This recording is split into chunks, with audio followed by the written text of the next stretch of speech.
തൃശൂർ ഭദ്രാസനാധിപനെ തള്ളി ഓർത്തഡോക്സ് സഭ. പ്രധാനമന്ത്രിയുടെ ക്രിസ്മസ് വിരുന്നിനെക്കുറിച്ചുള്ള തൃശൂർ ഭദ്രാസനാധിപന്റെ പരാമർശം വ്യക്തിപരമെന്ന് ബസേലിയോസ് മാർത്തോമാ മാത്യൂസ് തൃതീയൻ. തൃശൂർ ഭദ്രാസനാധിപൻ്റേത് സഭയുടെ അഭിപ്രായമല്ല. സഭയ്ക്ക് പ്രധാനമന്ത്രിയോട് നിഷേധാത്മക സമീപനമില്ലെന്നും ഒറ്റപ്പെട്ട സംഭവങ്ങളിൽ കലാപം ആഗ്രഹിക്കുന്നില്ലെന്നും ബസേലിയോസ് മാർത്തോമാ മാത്യൂസ് തൃതീയൻ പറഞ്ഞു. വിവരങ്ങളുമായി മിഥുൻ അയ്യപ്പൻ ചേരുന്നുണ്ട്. മിഥുൻ, വിവരങ്ങൾ.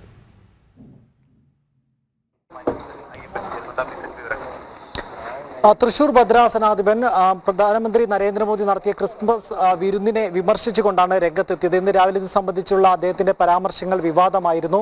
പ്രധാനമായും മോദിയുടേത് ഇത്തരത്തിലുള്ള പ്രധാനമന്ത്രി നരേന്ദ്രമോദി നടത്തിയ വിരുന്നൊരു നാടകമാണ് എന്നുള്ള തരത്തിലായിരുന്നു അദ്ദേഹത്തിന്റെ പരാമർശമുണ്ടായിരുന്നത്. എന്നാൽ ഈ പരാമർശത്തെ ഓർത്തഡോക്സ് സഭ പാടെ തള്ളുന്നു എന്നുള്ളതാണ് ഏറ്റവും പ്രധാനപ്പെട്ട കാര്യം.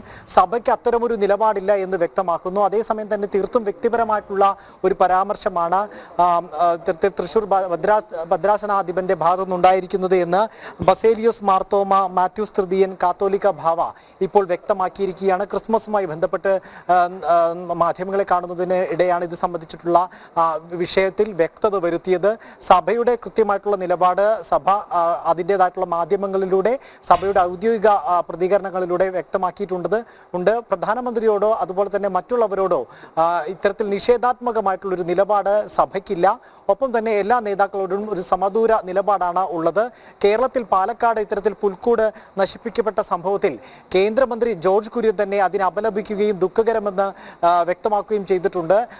അത് പത്രമാധ്യമങ്ങളിലൂടെ ഇക്കാര്യം ഖേദം പ്രകടിപ്പിക്കുകയും ചെയ്തിട്ടുണ്ട്. കുറ്റക്കാർക്കെതിരെ കർശനമായിട്ടുള്ള നടപടി എടുക്കണമെന്നുള്ള ശക്തമായിട്ടുള്ള നിലപാട് കേന്ദ്രമന്ത്രി ജോർജ് കുര്യൻ നിലപാടെടുക്കുകയും ചെയ്തിട്ടുണ്ട്. ഈ ഒരു സാഹചര്യത്തിൽ ഒറ്റപ്പെട്ട സംഭവങ്ങളുടെയോ അല്ലെങ്കിൽ ഏതെങ്കിലും ഒരു അണികളുടെയോ നേതാക്കളുടെയോ പ്രവർത്തകരുടെ ഭാഗത്തു നിന്നുണ്ടായി ഇത്തരത്തിൽ മോശം സമീപനത്തെ കൂടുതൽ വിവാദത്തിലേക്ക് വഴിച്ചിലേക്കേണ്ട ആവശ്യമില്ല. അത്തരത്തിൽ ഇതൊരു വിവാദമായി നിലനിർത്താനോ അല്ലെങ്കിൽ മറ്റ് BJP ഇതര കക്ഷികൾ ഉയർത്തുന്ന വലിയ രാഷ്ട്രീയത്തിൻ്റെ ഒപ്പം നിൽക്കേണ്ടതില്ല എന്ന് കത്തോലിക്ക സഭ ഇപ്പോൾ നിലപാട് വ്യക്തമാക്കിയിരിക്കുകയാണ്. ഇത്തരത്തിലുള്ള ഒറ്റപ്പെട്ട സംഭവങ്ങളുടെ പിന്നാലെ പോയി അത് വിവാദങ്ങളിലേക്ക് വലിച്ചിഴക്കേണ്ട ആവശ്യമില്ല എന്നുള്ളത് തന്നെയാണ് കാത്തോലിക്ക സഭയുടെ നിലപാട്. കാത്തോലിക്ക സഭാ അധ്യക്ഷൻ കാത്തോലിക്ക ബാവ ഇപ്പോൾ ഈ കാര്യം തന്നെയാണ് വ്യക്തമാക്കിയിരിക്കുന്നത്. ഇത് തൃശൂർ ഭദ്രാസനാധിപന്റെ വ്യക്തിപരമായിട്ടുള്ള അഭിപ്രായം മാത്രമാണ് എന്ന് വ്യക്തമാക്കിയിരിക്കുന്നു ഓർത്തഡോക്സ് സഭ. ശരി മിഥുൻ, തൃശൂർ ഭദ്രാസനാധിപനെ തള്ളി ഓർത്തഡോക്സ് സഭ രംഗത്തെത്തി. പ്രധാനമന്ത്രിയുടെ ക്രിസ്മസ് വിരുന്നിനെക്കുറിച്ചുള്ള തൃശൂർ ഭദ്രാസനാധിപന്റെ പരാമർശം വ്യക്തിപരമെന്ന് ബസേലിയോസ് മാർത്തോമാ മാത്യൂസ് തൃതീയൻ വ്യക്തമാക്കിയിരിക്കുന്നു. വിവരങ്ങൾ നൽകുകയായിരുന്നു കോട്ടയത്ത് നിന്നും മിഥുൻ അയ്യപ്പൻ.